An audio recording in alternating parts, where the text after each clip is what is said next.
Bueno, ahora sí. Entonces, la idea es que revisemos pues varios conceptos clave pues como sobre la enfermedad. Empecemos entonces con la definición y es que desde Chapel Hill entonces la arteritis de Takayasu se clasificó dentro de ese espectro de vasculitis de gran vaso. Se considera entonces que es una enfermedad crónica que produce una panarteritis, o sea, la pared completa del vaso y que es de tipo también granulomatoso. Esto es muy importante para diferenciar el que vamos a ver más adelante, donde van a comprometer principalmente aorta y sus ramas principales y cuya principal complicación es la estenosis, aunque también está descrito la oclusión o incluso la formación de aneurismas. Clásicamente se ha descrito entonces como una enfermedad que produce unos síntomas isquémicos predominantemente en extremidades, o es por ello que se ha dado el nombre de enfermedad sin pulso. Sin embargo, vamos a ver que no solamente se van a ver comprometidas las extremidades, sino órganos tan importantes como cerebro, corazón o pulmón. Esto fue descrito entonces inicialmente por allá en 1908, es el doctor Takayasu, que es un oftalmólogo japonés. Él describió por allá en un congreso que llevó en ese mismo año una paciente joven con hipertensión, con diferencia de pulsos en las extremidades, pero que llamativamente en el fondo de ojo tenía estas anastomosis arteriovenosas en forma de corona alrededor de la papila. En ese mismo congreso se dieron cuenta que habían dos reportes de dos pacientes de similares características que posteriormente clasificaron entonces como la enfermedad de Takayasu, arteritis de Takayasu. Es una enfermedad que predominantemente afecta al sexo femenino. Algunas cohortes han demostrado relaciones tan altas como 12 mujeres por cada hombre. Usualmente suele ser en personas jóvenes, entre los 20 y los 40 años, pero vamos a ver que cada vez nos estamos dando cuenta que existen algunas personas por encima de los 40 años, incluso algunas cruzando los 50 años, ya empezando ahí a cruzarse con el espectro, por ejemplo, de artritis de las gigantes. Japón definitivamente es el país con la mayor o la epidemiología más rica en esta enfermedad, con prevalencia de hasta 40 casos por millón. La tasa de incidencia está alrededor de 1,1 millón por personas año y el nicho grande de la enfermedad está sobre todo en el sudeste asiático, en la India, y hay unos cohortes muy interesantes pues, en México que se parecen también un poco a aquellos japoneses.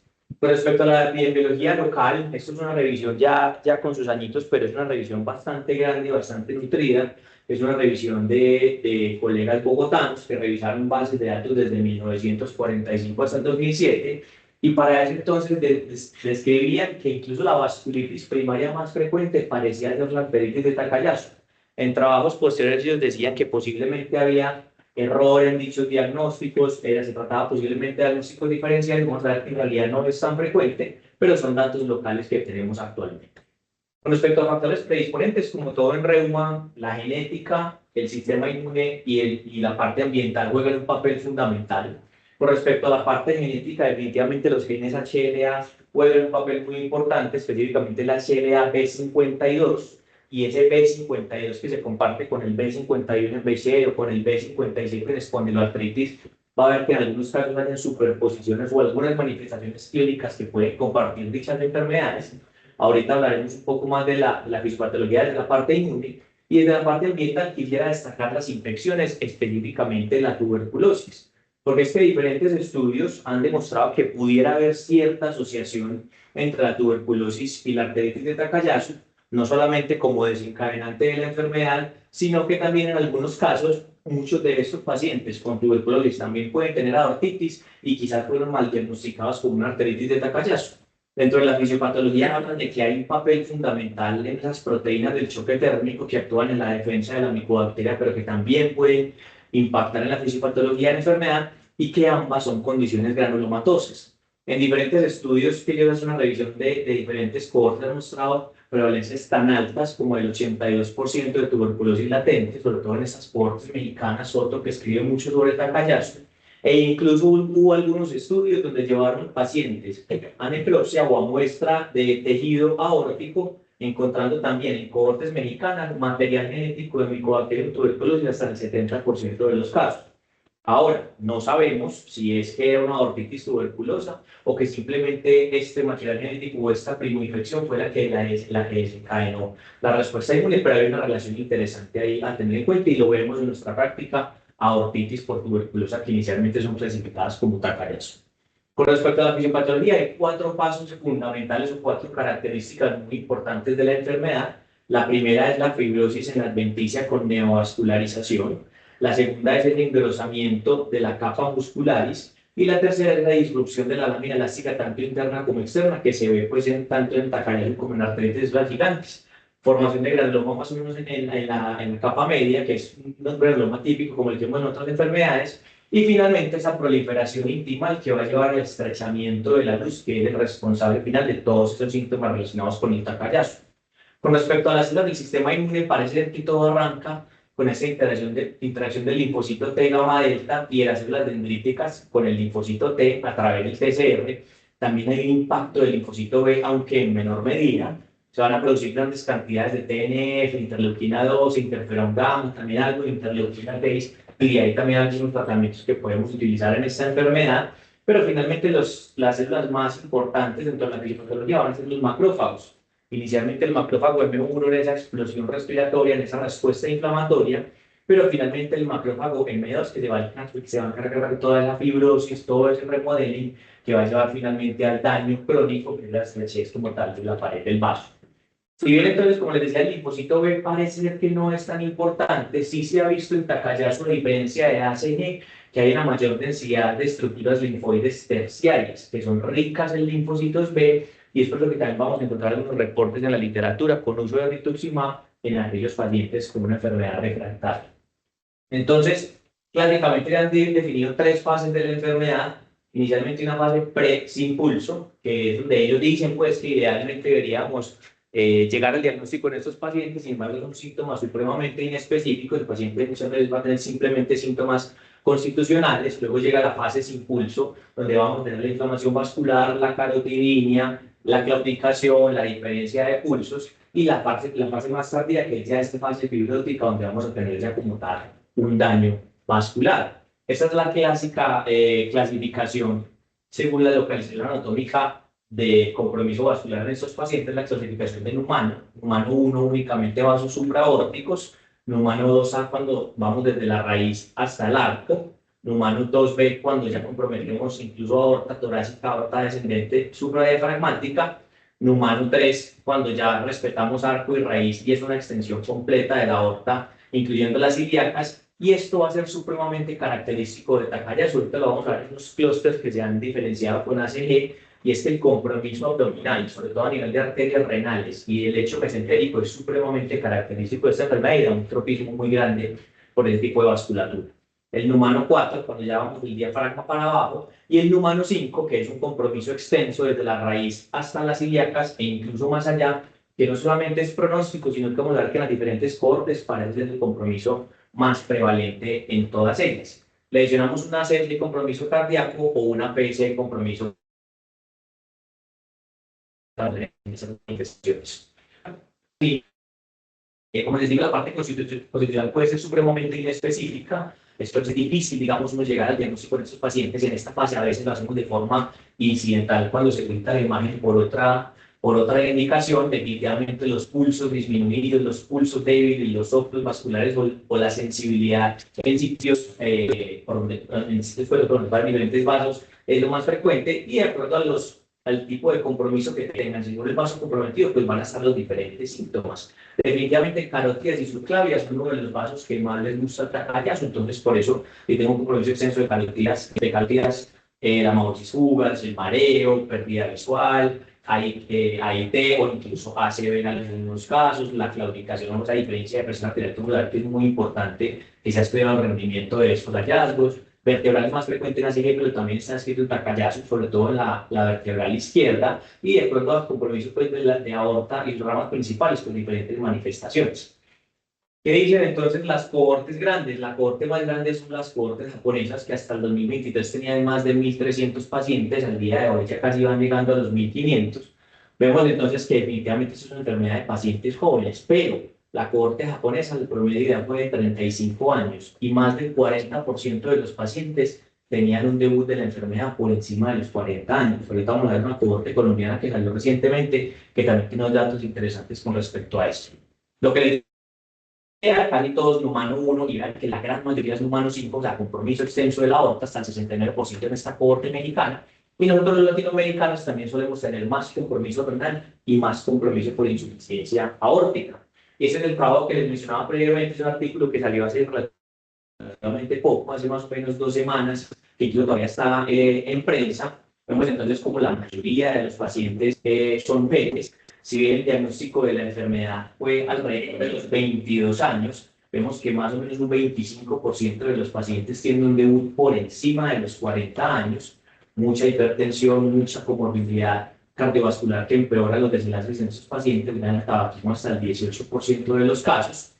En cuanto a los síntomas, muchos síntomas constitucionales, pérdida de peso, cefalea, los los más importantes, la disminución o ausencia de pulsos, la diferencia de presión arterial en más de la mitad de los pacientes y el compromiso carotídeo y subclavio, como les decía, con un tropismo bastante alto en esta enfermedad. Muchas complicaciones secundarias al compromiso renal, como la hipertensión, la estenosis de las ranas en el 40% de los pacientes.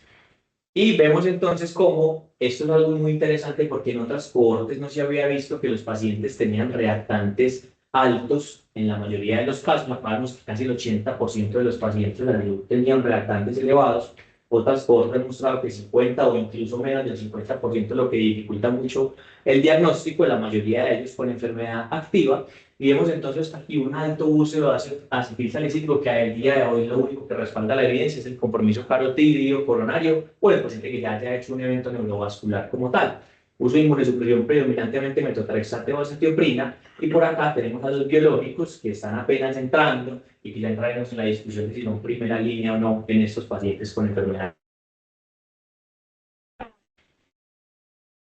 Comportado después de los 40 años. Vean entonces que los pacientes que debutaban después tenían mucha comorbilidad cardiovascular, mucho más tabaquismo, mucho más dislipidemia. Había una discrepancia con respecto a los reactantes. Los jóvenes elevaban más BG, pero los viejos elevaban más PCR, con una creatina pues que hay muestra significancia estadística, pero pues en realidad no es tan importante, y que nuevamente en el humano 5 se llevan más de la mitad de los pacientes en este caso. Torácico, llamativamente, subclavio y carótida común se llevan más de la mitad de los pacientes, incluso la sobre todo a la izquierda, casi el 80% de los casos. Nuevamente los humanos viven acá, más o menos un 25% de los pacientes van a llegar a tener el compromiso coronario o compromiso de la arteria pulmonar, que a veces es subdiagnosticado. Y vemos acá en la curva de supervivencia cómo nos parecemos a esa cohorte mexicana del doctor Soto, que como vimos tenía una alta prevalencia de complicaciones renales, de insuficiencia aórtica, y que nos terminamos pareciendo a ellos, con una mortalidad incluso un poco más alta de cohortes europeas como las. Ahora, ¿qué tan frecuente es ese tipo de presentación en los pacientes?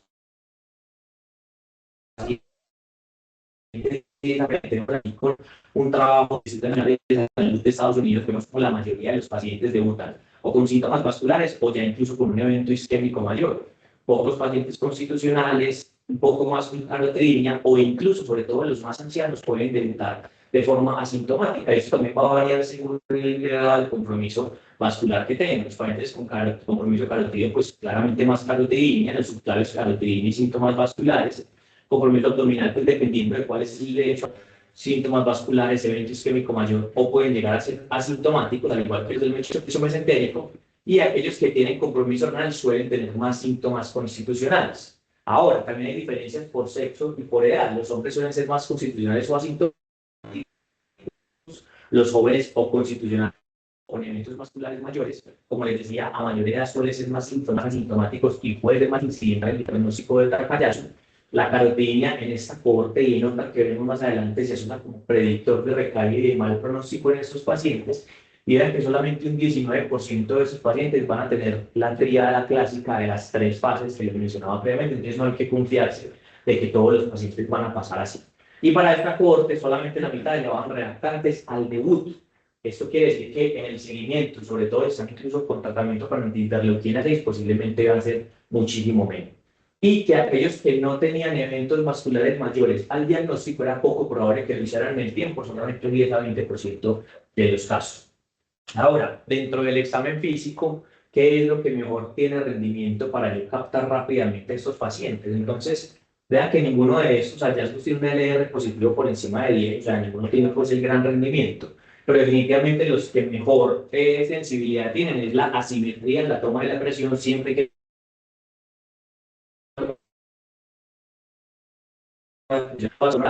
la disminución de pulso y la sensibilidad y disminución de pulso en el trayecto carotídeo. Como este fue un estudio que se comparó principalmente con arteritis de células gigantes, entonces claramente es muy sugestivo si se predominan los síntomas a nivel de cuello y miembros superiores de Takayasu, que los síntomas sistémicos por sí solos son supremamente inespecíficos y que claramente pues que se parezca más a una ACG, pues probablemente sea más una ACG, como la cefalea, la claudicación, los síntomas polimiérgicos o el cuero cabelludo. Vamos a hacer énfasis entonces en estas tres manifestaciones clave que muchas veces no olvidadas. Todo el mundo recuerda los soplos, todo el mundo recuerda la hipertensión renovascular, etcétera, pero a veces se nos olvidan estas tres.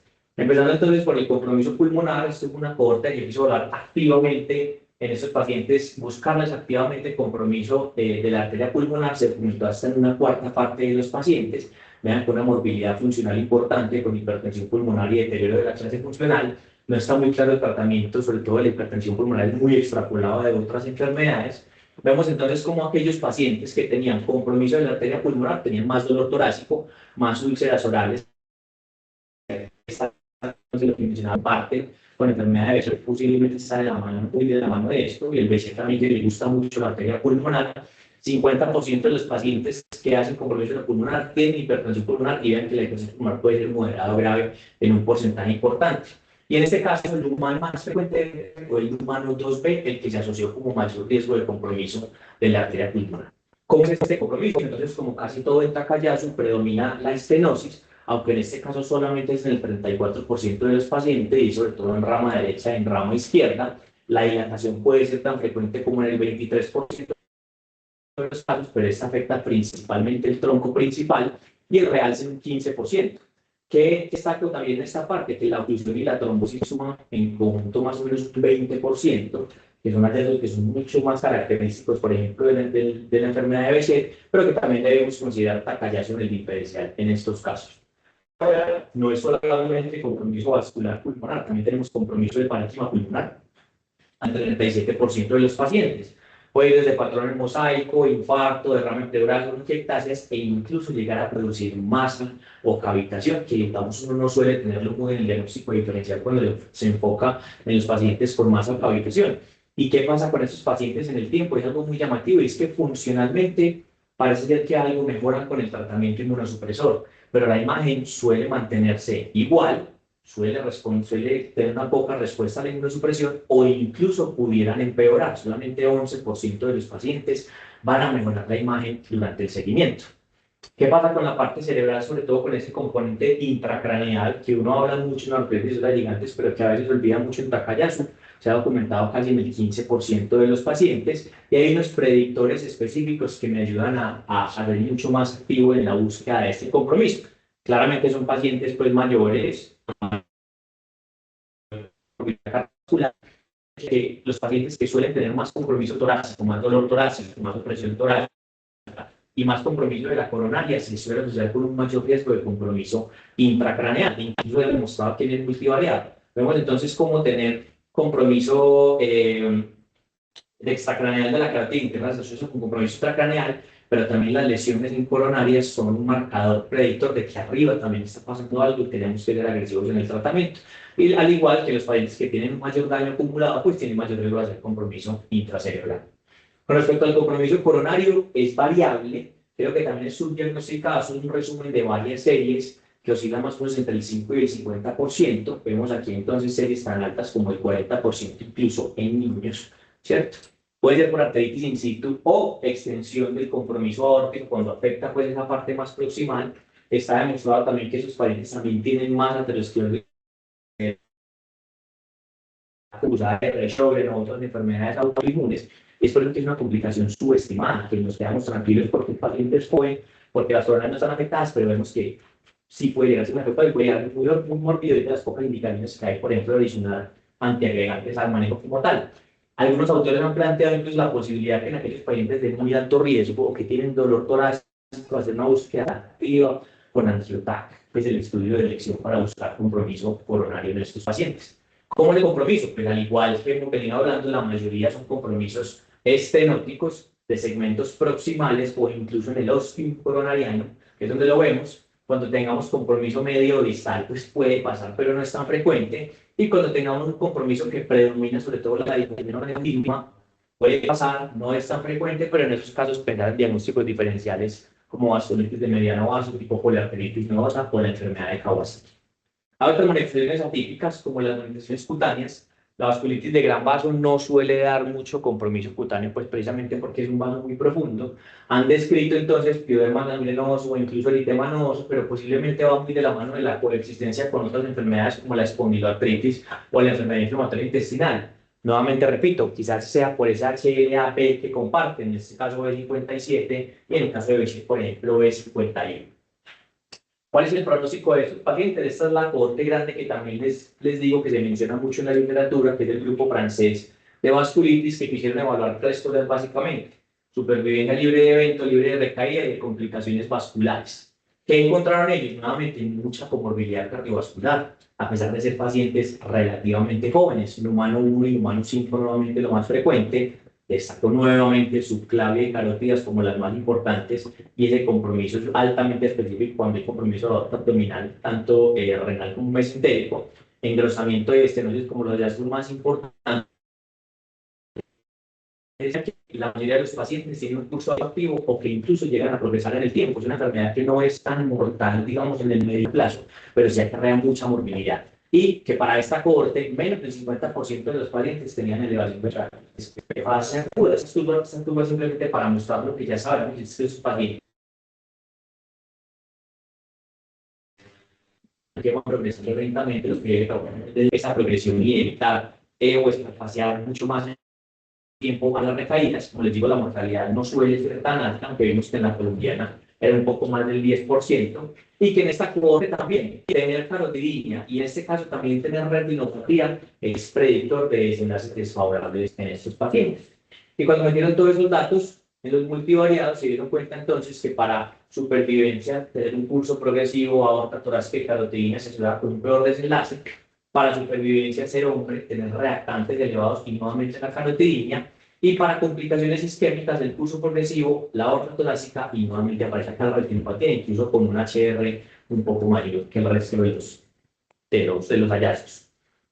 ¿Cómo vamos a hacer para el diagnóstico? Y definitivamente esto es una enfermedad que depende 100% de las imágenes. O sea, si yo sin una imagen que demuestre vasculitis, pues no puedo hacer por clínica un diagnóstico de Takayama. ¿Qué nos dice ULAR por allá en el 2023? Ellos dicen que entrada paciente con sospecha, la resonancia magnética, la angioresonancia aparece en el estudio de elección, pudiera utilizar de forma alternativa el PET o la ecografía. La ecografía tiene unos puntos de corte similares a los que hemos descrito en ACG. Sin embargo, hay que tener en cuenta que la ecografía está diseñada para vasos superficiales, cuando haya compromiso de subclavia, aorta, carótida, axilar, pero que vasos tan profundos como la aorta torácica no vamos a tener forma de visualizarla por ecografía. Ya la angiografía está bastante relegada y que se deja solamente para aquellos pacientes que van a ser llevados a intervencionismo. Y esto es lo más importante, y es que cuando tengamos una recaída, ¿qué vamos a hacer? Ya vemos entonces que los reactantes, más o menos la mitad de los pacientes. Si el paciente está con tocilizumab, perdí los reactantes. La clínica es supremamente inespecífica y no sabemos muy bien si es actividad o si es ya un daño acumulado de la enfermedad. ¿Qué nos dicen ellos? Pues ecografía o PET parece ser la mejor opción con los pelos que tiene la ecografía, o de forma alternativa a la resonancia. Ya vamos a cambiar estudios que comparan ambas alternativas. Y cuando quisiera evaluar entonces daño, pues puedo hacerlo con cualquiera, pero aquí sí entra un poco más a jugar la angiotomografía, sobre todo en esa planeación teórica, que dentro de la parte de diagnóstico y sospecha de recaída, la tomografía no tiene tanto rendimiento. Esto ya está estudiado en varios trabajos. Vemos entonces como la ecografía tiene rendimientos por encima del 80%, con puntos de corte por encima de 1 milímetro, que es lo que se maneja también en ACG.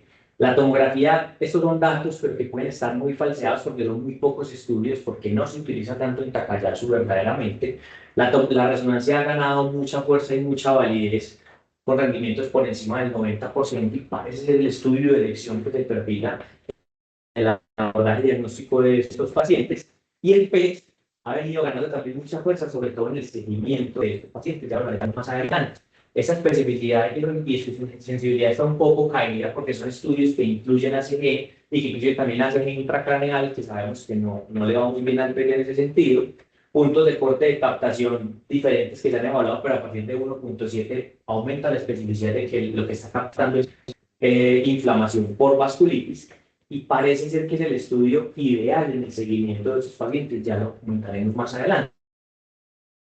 Y eso ya está estudiado. Nuevamente, los pacientes, la cohorte de NIH que trabajan mucho en eso, quisieron evaluar entonces qué diferencia había entre utilizar PET y resonancia. Parece ser que la angioresonancia es mucho mejor para evaluar la extensión de compromiso inicialmente, pero cuando hablamos entonces del seguimiento para la actividad, le va un poquito mejor al PET. Sobre todo los hallazgos de edema y de engrosamiento de la pared son estadísticamente significativos y logra diferenciarlos mejor que la angioresonancia. Si bien la estenosis es estadísticamente significativa, sabemos que eso se puede producir en pacientes con daño, entonces creo que entender, pues, o si dejarnos llevar solamente por la estenosis puede llevar a falsos positivos en cuanto a eso.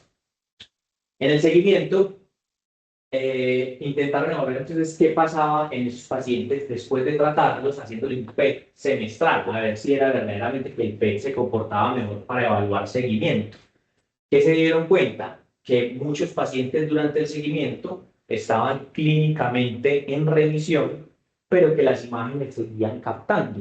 Eso hay que entenderlo porque es que el proceso de remodeling normal puede seguir captando en el PET y también otros diferenciales como aterosclerosis también pueden captar en el PET, que a veces se confunde mucho y lleva a sobretratamiento en algunos casos. Entonces, ¿qué dijeron ellos? Vean, el punto de corte, para yo saber diferenciar bien si es lo que capta esa actividad inflamatoria o hace parte del remodeling o de la aterosclerosis o es algo que no requiere intensificar el tratamiento, es que le pidieron un punto de corte, un PET-BAS, que es algo que miden los radiólogos y los de medicina nuclear, que eso sí logra diferenciar de forma estadísticamente significativa si un paciente está verdaderamente activo, por lo menos desde el punto de vista de imagen, o si eso que está captando es por otro proceso, digamos, diferente a una biopatología inflamatoria, lo que no va a incluir en sobretratamiento en algunos casos.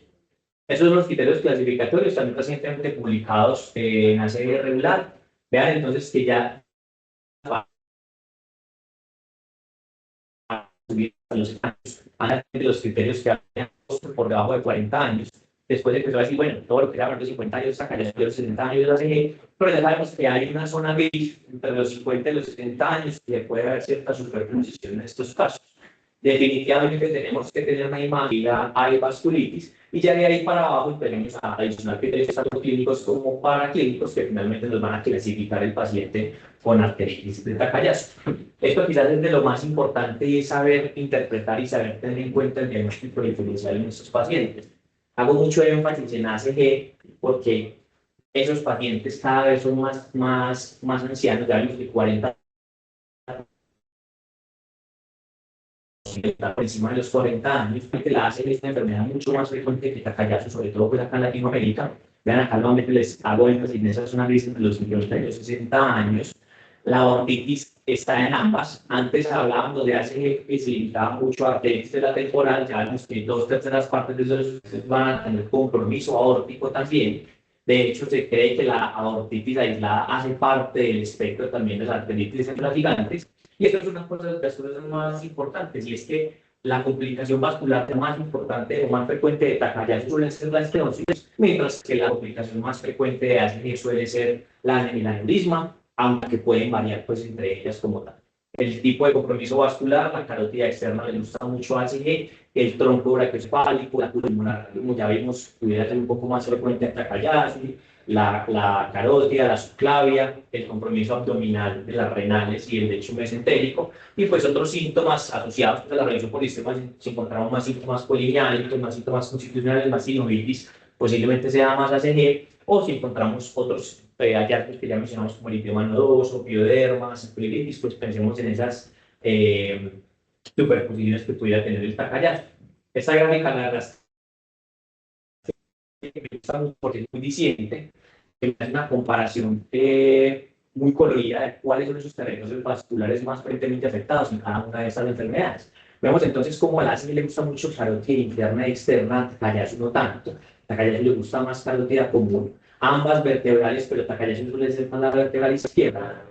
El tropismo por la subclavia izquierda es altamente sugestivo de Takayasu, pero vemos que, por ejemplo, aquí lo vamos a llamar similares, como a Félix le gusta más a arteritis gigantes. Ambos tienen un compromiso pues aórtico completo, pero nuevamente destaco ese tropismo por las arterias renales y por las arterias del lecho mesentérico. Tanto así que por imagen también se han descrito varios clústeres, para tratar de diferenciar por imagen estas enfermedades. Nuevamente destaco aquí pues que en Takayasu le gusta mucho ese compromiso abdominal con compromiso subclavio y carótido, aquí es un compromiso netamente subclavio y carótido, y aquí netamente de subclavio izquierda. El clúster 4 que es un compromiso difuso de aorta, respetando siempre el lecho vascular y el lecho. Aquí es un compromiso grave, extenso, que va pues, desde la raíz, cubriendo vasos supraórticos hasta las ilíacas, pero respetan nuevamente ilíacas y renales. Y aquí un compromiso muy las axiales que comienzan a hacer parte del abordaje de los pacientes con ACV cuando se hace pues, tanto de axilares como de arteria temporal. Esta calle suele producir más daño y suele tener la ACV mucha más captación en el pecho, pero sin tanto daño. Eso es clave saberlo diferenciar, porque a veces por imágenes se confunde mucho, sobre todo cuando utilizamos PET, porque ambas captan, ambas pueden ser marcadas como vasculitis, pero la aterosclerosis definitivamente es un diagnóstico diferencial a tenerlo en cuenta, y ya se ha visto mucho paciente que viene en tratamiento para vasculitis de gran vaso o que le viene intensificando la glucosa en realidad es aterosclerosis. ¿Cuáles son esos puntos clave para diferenciarlos por imágenes? La aterosclerosis suele ser más de bifurcaciones y el osteo. Es raro que lo tengamos en niveles superiores, pero puede parar, ya lo hemos tenido acá en el hospital. Más predominan a nivel abdominal por esa característica histológica que hay a nivel infrarrenal. El signo del halo por ecografía es mucho más frecuente y más específico de vasculitis. El engrosamiento en la aterosclerosis suele ser no circunferencial versus engrosamiento circunferencial en vasculitis, entonces es variable. Aquí va a haber un predominio de engrosamiento de la íntima media. En vasculitis es un engrosamiento transmural y esto va a ser un real parchado, como en diferentes puntos donde están todas las placas ateroscleróticas, mientras que el real, como en vasculitis, es lineal y es externo. Eso es muy importante, es que en PET, sobre todo a la hora de evaluar vasculitis, se ha utilizado un score que toma como referencia el hígado, la captación que hay en el hígado. Tener una captación mayor o igual al hígado es mucho más sugestiva de la vasculitis, la aterosclerosis no suele captar tanto, y las calcificaciones, cuando la sumo es el de captación comparado con el hígado, es altamente específico y posiblemente estamos ante una aterosclerosis. Esto ya está estudiado en diferentes cohortes, que siempre que yo tengo un realce menor a calcificaciones, posiblemente estoy ante una aterosclerosis. Otro diferencial importante tener en cuenta son las hepatitis de tipo infeccioso, sobre todo estas dos, sífilis y tuberculosis. En cuanto al compromiso por sífilis, suele ser un compromiso por sífilis terciaria. Eso, el mecanismo fisiopatológico va a ser una vasculitis de la base vasorum, y es por eso que el compromiso va a estar muy limitado a aorta ascendente, arco aórtico y aorta descendente. Más allá de eso, es supremamente infrecuente tener un compromiso por sífilis. Puede haber en este caso también calcificación de aorta ascendente y puede haber erosión externa temprana, que es muy característico de esa enfermedad. Con respecto a la aortitis tuberculosa, suele ser un compromiso por corticoidad. El orden de frecuencia es arco aórtico distal, la aorta descendente y aorta ascendente. En el 50% de los casos, los pacientes van a tener una tuberculosis diseminada asociada y suele producir más pseudoneurismas y erosión de la pared vascular. Es por eso que específicamente la aortitis tuberculosa tiene un alto riesgo de perforación en estos casos. Y en el PET se puede ver una captación muy parecida, pero sumadas, pues digamos que lo hace sospechar a uno que estemos ante una etiología infecciosa. Finalmente, para el tratamiento, quiero ser muy puntual. Las últimas guías, pues, o las más recientes, son las de PANLAR, están en proceso de publicación unas guías colombianas que va a hacer aquí la Sociedad Colombiana de Reumatología, y básicamente, ¿qué nos dicen ellos? Tengo un diagnóstico de Takayasu, voy a dividirlo entonces en complicación grave o no grave. El día de los pacientes que, digamos, a ver, aquí en el hospital van a tener un compromiso grave, van a tener síntomas isquémicos graves, riesgo de daño irreversible de órgano o incluso pérdida de extremidad. Ellos nos dicen en estos casos dosis altas de esteroides y de entrada utilizar biológico.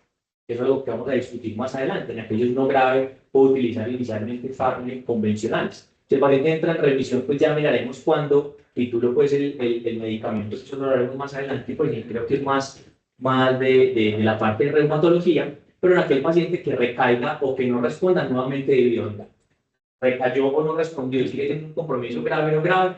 Si es grave, si estaba en monoterapia con esteroides, que ya no lo utilizamos, pues adición a algún tipo de fármaco o incluso de biológico. Si ya estaba con un fármaco, cambio el biológico. Si ya estaba con biológico, cambio el biológico o adicione fármaco para quedar con esteroide fármaco convencional y biológico.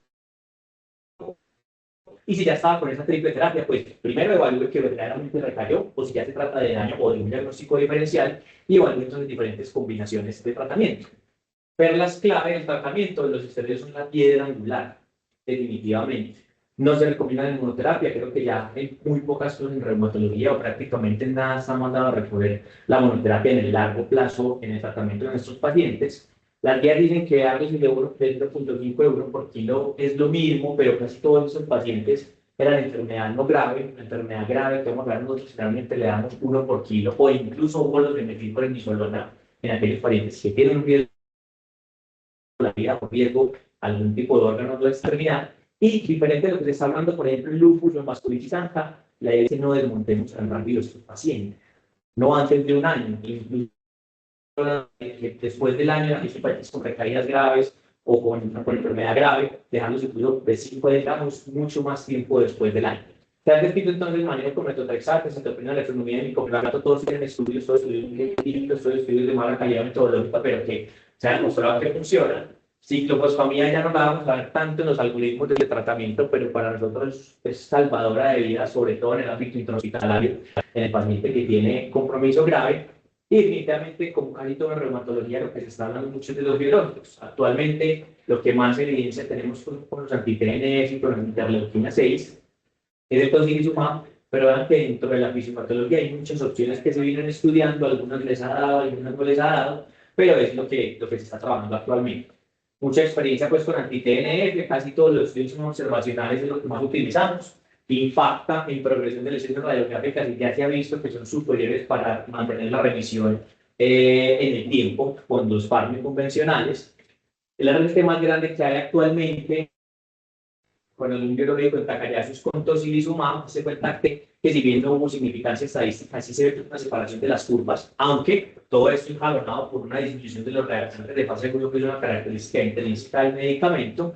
Sin embargo, cuando hicieron seguimiento a estos pacientes, sí impactan en reducción de dosis de esteroides, en calidad de vida de los pacientes, y cuando evalúan los estudios de vida reales en comparación con los observacionales de anti-TNF, termina siendo lo mismo en términos generales, aunque recién salió un estudio que mostró que adalimumab parece que sí es superior a tocilizumab en respuesta a 6 meses, en tolerancia de calidad de vida, perdón, de estos pacientes y en tasas de recaída a 9 y 12 meses.